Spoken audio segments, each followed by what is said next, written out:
ជំរាបសួរក៏ដូចជាសួស្តីម្នាក់ស្ដាប់ជាទីរាប់អានថ្ងៃនេះខ្ញុំមានរឿងស្រមោលនៅក្រៅខ្នងដែលជាភាគទី3សូមរីករាយសន្តាប់ដូចតទៅពីការជួបជាមួយពូសានរដ្ឋីត្រឡប់មកសម្រាកនៅផ្ទះវិញទាំងអារម្មណ៍វិលវល់ពាក្យថារឿងក្តីត្រកូលវ៉ាន់ហាក់ដូចជាដៃគោលដែលបុកទម្លុះខួរក្បាលរបស់គេប៉ុន្តែគេមិនអាចទាញវាចេញមកឲ្យច្បាស់បានឡើយយប់នេះរដ្ឋីសម្រេចចិត្តមិនបើកភ្លើងបន្ទប់ទេគេអង្គុយនៅក្នុងភាពងងឹតដោយសង្ឃឹមថាស្រមោលនោះនឹងមកបង្ហាញខ្លួនដើម្បីឲ្យគេអាចសួរនាំឲ្យដឹងសេចក្តីតុកតុកតុកតុកសំឡេងគោះចេញពីក្នុងជញ្ជាំងវាមិនមែនជាសំឡេងគោះទ្វារទេប៉ុន្តែវាដូចជានរណាម្នាក់ដែលកំពុងជាប់ឃុំនៅក្នុងឥដ្ឋខ្សាច់នៃផ្ទះនេះរដ្ឋីក្រោបឈរយឺតដៃម្ខាងកាន់កូនសោដែកច្រេះដៃម្ខាងទៀតកាន់ពិលគេដើរទៅជិតជញ្ជាំងដែលលាន់សំឡេងនោះរំពេចនោះសំឡេងខ្សឹបខ្សៀវមួយបានលាន់ឡើងក្បែរត្រចៀករបស់គេឯងភ្លេចពួកគេហើយមែនទេឯងទុកឲ្យពួកគេស្លាប់នៅក្នុងភ្លើងរដ្ឋីស្ទុះងាកក្រោបយ៉ាងលឿនរួចបញ្ចាំងពិលទៅគ្រប់ទិសទីប៉ុន្តែបន្ទប់នៅតែទំនេរស្អាតបេះដូងរបស់គេលោតញាប់ដូចជាចង់ធ្លាយចេញពីទ្រូងគេចាប់ផ្ដើមសង្ស័យតើនេះជាវិញ្ញាណខ្មោចលងឬក៏ខួរក្បាលរបស់គេកំពុងតែបង្កើតរូបភាពទាំងនេះមកដើម្បីធ្វើទារុណកម្មខ្លួនឯងគេដើរទៅកាន់បន្ទប់ទឹកដើម្បីលុបលាងមុខឲ្យត្រជាក់ប៉ុន្តែនៅពេលដែលទឹកប៉ះនឹងមុខរដ្ឋីស្រាប់តែធំក្លិនស្ងៀមវាជាក្លិនដូចជាមានអ្វីម្យ៉ាងកំពុងឆេះគេបើកភ្នែកឡើងវិញស្រាប់តែឃើញទឹកដែលហូរចេញពីក្បាលរ៉ូម៉ាណេមិនមែនជាទឹកថ្លាឆ្វេងនោះទេ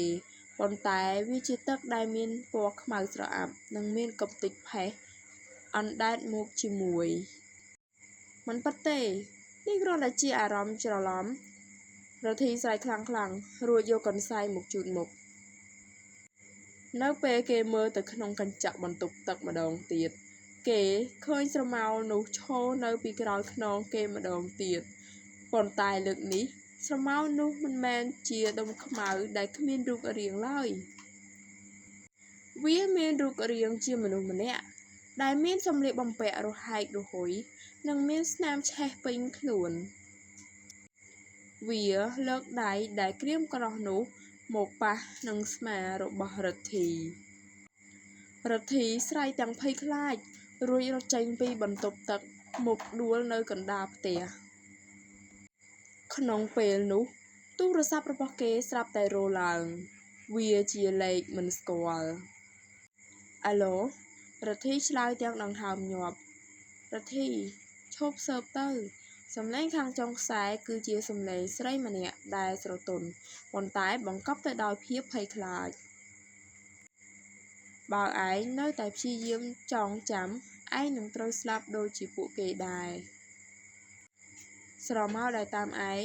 វាមិនមែនមកដើម្បីសម្លាប់ឯងទេវាមកដើម្បីរំលឹកឯងអំពីកំហុសដែលឯងបានធ្វើរដ្ឋីអង្គុយថ្មឹងកណ្ដាលផ្ទះដែលស្ងាត់ជ្រងំគេដឹងថាឥឡូវនេះគេកំពុងស្ថិតនៅចន្លោះពិភពពីរ